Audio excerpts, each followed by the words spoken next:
기독교인이 아니어도 상담에 관심이 있으면 들어봄직한 최 의원의 성경 말씀 나눔 시작하겠습니다.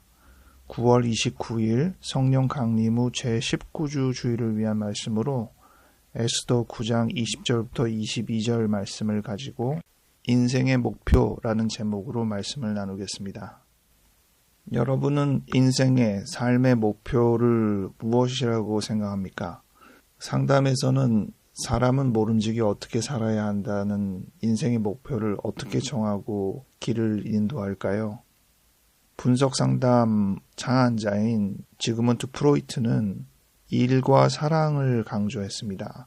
어디서 출처한 표현인지는 제가 찾아본 적은 없습니다. 아마도 프로이트가 이야기한 심리 발달 과정에서 가장 뒤에 있는 성기기 발달 단계의 인간의 기능으로 언급한 표현이 아닌가 싶습니다. 일은 자아를 실현하는 것에 관련된 것이고 사랑은 타인과의 관계를 추구하는 것에 관련된 것이다 설명하기도 하는데 이거는 프로이트가 직접 한 표현은 아닌 것 같고요. 우리가 설명을 붙이다 보니까 그렇게 말한 것 같습니다. 프로이트는 대인관계를 직접적으로 강조했던 학자는 아니거든요. 교류가 필요하긴 하지만 그것이 다 인간의 머릿속에서 이루어지는 작업이라고 생각했던 학자입니다. 그가 창안한 정신분석도 교류적인 방식이라고 하긴 조금 어렵습니다. 환자를 눕혀서 둘이 눈을 마주하지 않고 치료자가 환자를 분석하는 그런 면에서 치료자는 관찰자라고 볼 수 있는데 이 부분을 좀 보완한 대표적인 학자로 해리 스탁 설리반을 들 수 있습니다. 그는 대인관계 치료의 창안자라고 보통 알려져 있는데요. 그가 직접 쓴 책은 아니지만 설리반의 치료기법이라는 책이 있는데 이 책에서는 심리치료의 목표를 사람들과의 관계에서 좀 더 편해지고 좀 더 나은 행동을 보이는 것이라고 했습니다. 표현만 봐도 관계 중심적인 설명을 볼 수 있죠. 분석하는 것이 아니라 함께 상담자와 내담자가 함께 문제를 발견하고 해결책을 찾아가는 함께 찾아가는 법이라고 이야기를 했습니다. 그래서 치료자의 위상도 프로이트가 말한 관찰자와 약간 대비될 수 있는 참여 관찰자라는 표현을 썼습니다. 관찰자이긴 하지만 참여자의 요소가 훨씬 많이 있는 관찰자라는 표현이죠. 여러분은 인생의 목표가 무엇이라고 생각합니까? 지금 언급한 이런 두 가지의 대비만 보아도 우리가 알고 있는 인생의 목표와 치유가 추구하는 인생의 목표에서 공통점과 차이점이 있을 겁니다. 일반적으로 상담에서 치료의 목표 내지 인생의 목표는 개인의 의미와 가치를 분명히 하고 대인관계의 원활함을 추구하고 심리적인 안정을 갖게 하는 것입니다. 생각해보면 상담이 언급하지 않는 삶의 가치 또한 있습니다.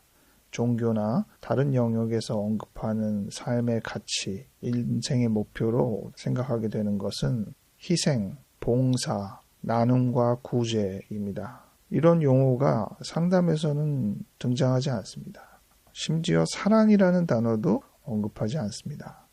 그것을 무시해서는 아니고 그 단어의 의미를 상담적인 용어로 대부분 다 치환하는 것이라고 볼 수 있는데 사랑이라는 용어 대신 가장 상담에서 많이 쓰는 용어는 방어 혹은 대응이라는 용어입니다. 디펜스 혹은 코핑이라는 단어죠.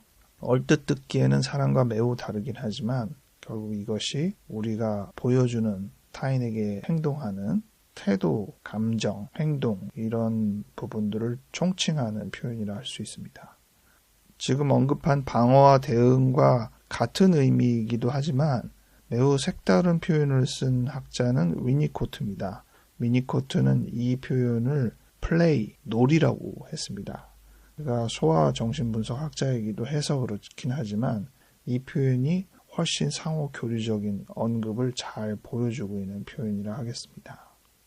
오늘 이래저래 제가 상담이 추구하는 인생의 목표와 그 밖의 인생의 목표에 대해서 언급을 했는데 여러분 스스로 한번 인생의 목표를 생각해 보시고요. 이렇게 내용을 정리한 이유는 오늘 에스더 9장 20절부터 22절이 나름 그런 인생의 목표를 표현하고 있기 때문에 그렇습니다. 이 본문에서 나온 인생의 목표를 저는 4가지로 정리했습니다. 첫 번째는 위기의 극복입니다. 22절에 유다인들이 대적에게서 벗어나 평안함을 얻어 슬픔이 변하여 기쁨이 되고 애통이 변하여 길한 날이 되었다고 언급하고 있습니다. 이 에스더서는 부림절이라는 이스라엘 명절의 근거가 되는 이스라엘 민족이 페르시아에 점령되어 있던 시절의 일화입니다. 그때 유대 민족이 완전히 멸망할 뻔했죠. 마치 독일이 유대인을 말살하려고 했던 것처럼 아말렉 족속의 한 사람인 하만이라는 사람이 본인의 적대 대상인 모르드게와 그 이하 유대인 모두를 다 한 번에 멸절하려는 결심을 세웠던 것입니다.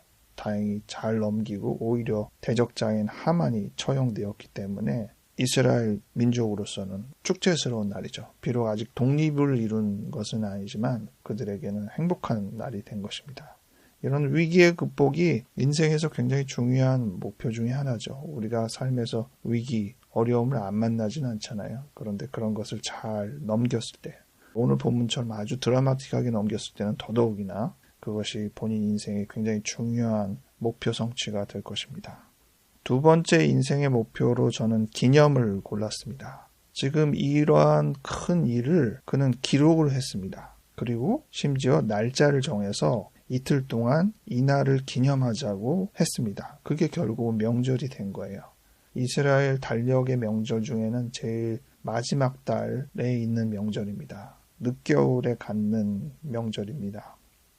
무언가를 기억할 때 가장 좋은 것은 그것의 장소나 날짜를 이렇게 지정하는 것이거든요. 국경일도 그렇고. 사람은 과거를 살아가는 존재죠. 늘 기억하고 기념하면서 현재를 살아가는 존재니까 그것이 또 인생의 목표라는 생각이 듭니다. 세 번째로 오늘 본문에서 이야기하는 인생의 목표로 만족을 들 수 있습니다. 22절에 보면 잔치를 베풀고 즐긴다는 언급이 되어 있거든요. 이 기념일에 그들이 잔치를 베풀면서 흥겹게 즐긴다는 것입니다. 앞서서 말씀드린 위니코트의 플레이와 가장 흡사하기도 하고 다른 여러 표현들을 같이 거기에 넣어도 될 것입니다. 마지막 4번째로 인생의 목표로 오늘 성경에서 언급하는 것은 교류입니다.